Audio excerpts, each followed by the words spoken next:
सच के लिए बेखौफ बेबाक जंग, वर्तमान क्रांति न्यूज 24 के संग। नमस्कार, स्वागत है आपका आपके अपने वेब चैनल वर्तमान क्रांति न्यूज 24 में, और मैं हूं आपके साथ गंगाधर पत्रकार।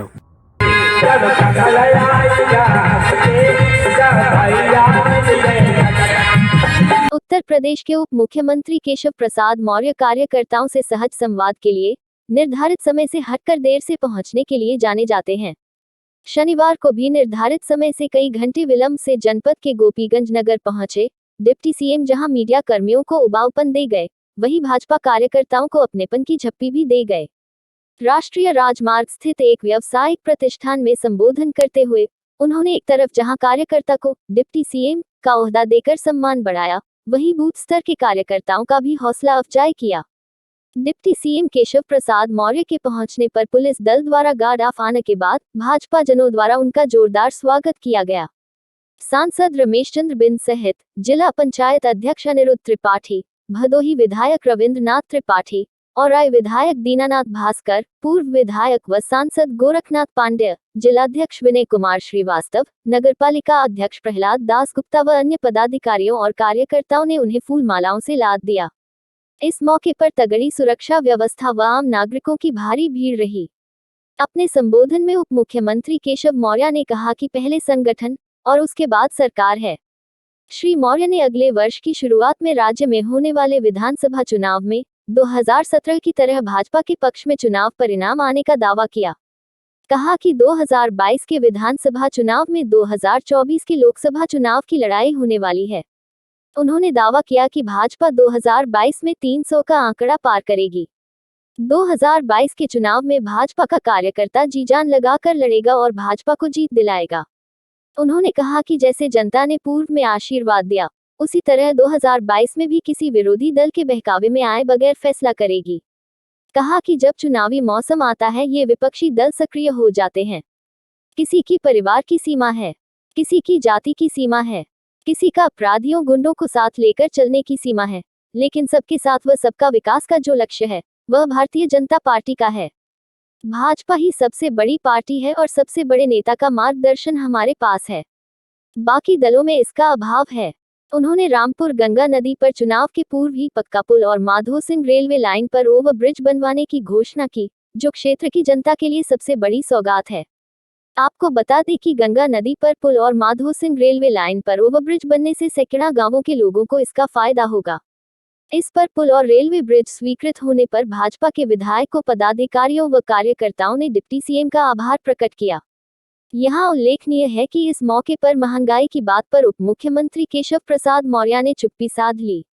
अंत में श्री मौर्य ने आगामी विधानसभा चुनाव में कार्यकर्ताओं को जीत हासिल करने का मंत्र दिया और कहा कि प्रधानमंत्री नरेंद्र मोदी की अगुवाई में पिछले 6 सालों में अनेकों जन कल्याणकारी कार्य हुए हैं।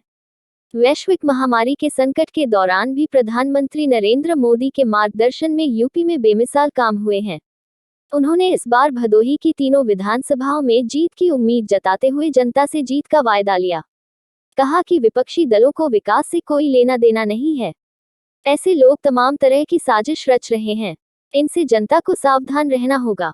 आप देख रहे हैं हमारे ब्यूरो चीफ अब्दुल कयूम फारूकी और वरिष्ठ पत्रकार अमृतलाल अग्रहरी की संयुक्त रिपोर्ट।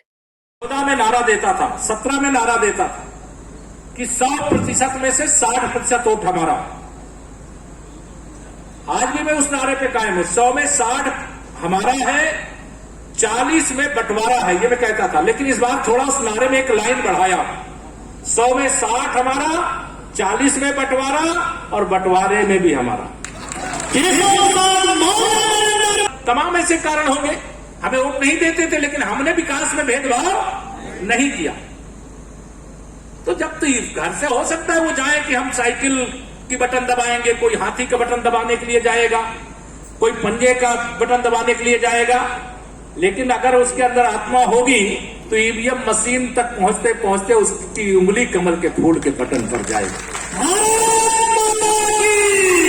इसे 2022 के चुनाव के लिए मैं आप सभी भदोही के अपने कार्यकर्ता मित्रों को यह आह्वान करके जा रहा, निवेदन करके जा रहा, 3 की तीनों सीटों पे कमल खिलाना है और चिंता मत करना किसी गुंडे अपराधी की, ये भी मैं कह करके जा रहा।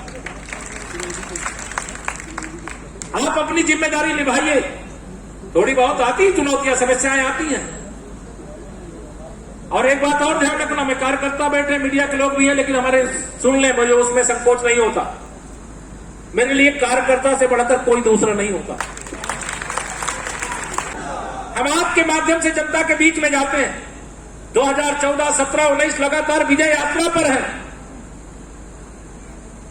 आपका सम्मान हमारी सर्वोच्च प्राथमिकता है। मैं डिप्टी सीएम बाद में हूं, कार्यकर्ता पहले हूं, इसलिए कोई छोटी मोटी बातें होंगी, आप भरोसा रखना। केशव प्रसाद बैठा है, चिंता मत करना।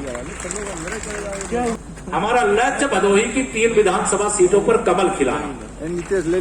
जो भी समस्याएं होंगी, हर समस्या का समाधान करेंगे, आप भरोसा रखना इस बात का।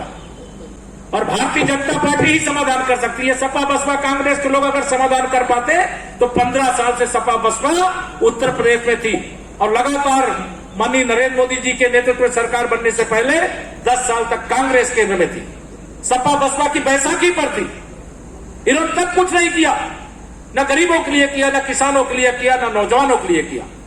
इनका तो 100 रुपया में से 85 रुपया हमारा भ्रष्टाचार की भेंट चढ़ा देते थे। और दीनानाथ भास्कर जी ने लिख करके और आप सबने उसमें अपनी सहमति जता करके एक तरह से मांग रखी, मैं मान लिया उसको याद करके मांग रखी है। इसलिए रामपुर घाट जो गंगा जी पर सेतु बनाने की बात है, मैं उसकी घोषणा कर रहा हूँ। यहाँ जो अधिकारी होंगे उसको नोट करेंगे, बिना विलंब किए इसके आवरण की प्रक्रिया शुरू करेंगे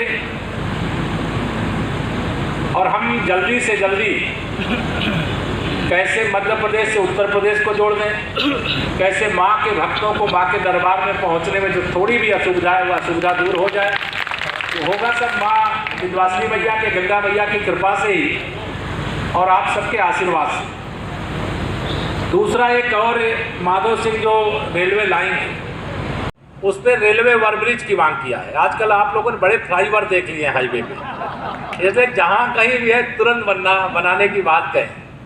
मैं निश्चित तौर से मानता हूं कि इसकी आवश्यकता मैं पहले से भी जानता हूं, दोनों विषयों को जानता हूं।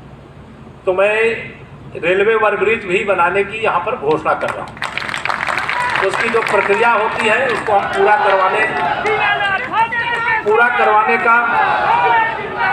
करवाने का प्रयास करेंगे। इतना ही निवेदन करूंगा कि लगातार परिश्रम की पराकाष्ठा करिए। अब मैं एक ही बात कहता हूं, बाकी सब कुछ जाओ भूल, याद रखो 56 इंच के सीने वाले नरेंद्र मोदी जी को और कमल का फूल। इस लक्ष्य के साथ आगे बढ़िए। निश्चित तौर से भारतीय जनता पार्टी फिर विजय प्राप्त करेगी। फिर से उत्तर प्रदेश में भारतीय जनता पार्टी की प्रचंड बहुमत वाली सरकार बनेगी। गुंडा राज की वापसी कभी नहीं हो सकती। भ्रष्टाचार करने वाले फिर से सत्ता में कभी नहीं आ सकते। गरीबों का खून चूसने वाले राम भक्तों को गाली दिलवाएगा। देशभक्त राष्ट्रीय स्वयंसेवक संघ जैसे हिंदू संगठनों को, जो देश के हित में सदा काम किया है, उनकी तुलना खूंखार आतंकवादी संगठनों से करेंगे जिसने देश का विभाजन करवाया। उस मोहम्मद अली जिन्ना को, अखिलेश अली जिन्ना, उसको कहेंगे कि देश की आजादी में उनका योगदान था। यह सुनने के लिए हम लोग बैठे। जम्मू कश्मीर से धारा 370 हटाने का काम मोदी जी के नेतृत्व हो गया है। यह भरोसा रखना, विश्वास रखना और इस विश्वास के साथ अपने कर्तव्य पथ पर आगे बढ़े। आप सभी कार्यकर्ताओं को बहुत बहुत अभिनंदन करते हुए आप सबको बधाई देता हूं, शुभकामना देता हूं। आप सब लोगों ने बहुत सारे अभी त्योहार मनाए, मैं आया नहीं था, अभी बीत गए, उसके लिए भी, जो आने वाले त्योहार उनके लिए भी आप सबको बहुत बहुत बधाई, शुभकामनाएं। इतना ही निवेदन करके अपनी वाणी को दूंगा विराम। बोले जय श्री राम, जय श्री राम।